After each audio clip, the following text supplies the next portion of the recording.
继续来看，美国总统川普自就任以来，就不断咧推动这罗西亚甲乌克兰停战。不过，即马伊是讲，伊对普京一直咧拖的态度是非常生气，决定要对向罗西亚来买石油的国家，搁再扣重税来挺发。咱另外，这川普嘛讲，伊是真认真咧考虑讲要做第三季呢。只是这专家嘛表示讲，爱修宪应该是无啥可能。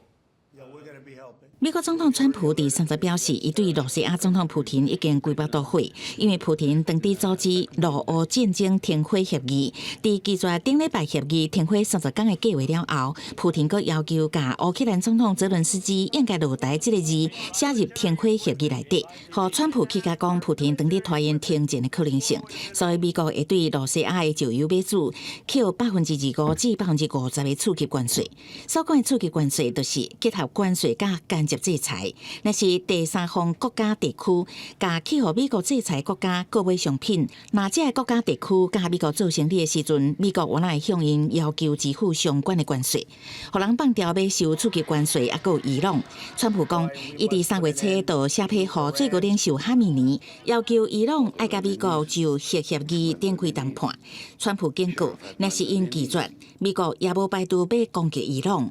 We're going to make a decision on secondary tariffs on Iran based on whether or not they're going to make a deal. If they're going to make a deal, then we're never going to put secondary tariffs on. مذاکره به طور مستقیم رد شده، اما مذاکره به طور غیر مستقیم همیشه ایران در اون رابطه بوده و الان هم آقا مازن رهبری تاکید فرمودن که مذاکره غیر مستقیم همچنان میتونه ادامه داشته باشه. 除了自从刺激关税的名词以外，川普阁讲到，伊当地寻求第3个总统任期，而且唔是伫军选票，伊阁讲有办法做会到。 只是即马讲这个话题也伤早，对这代志专家是讲，美国的修宪机制是相当特殊，国会也是各州拢会当发起。啊，毋过考虑到目前共和党伫州甲国会协处修宪变更美国总统的任期，应该是做袂到。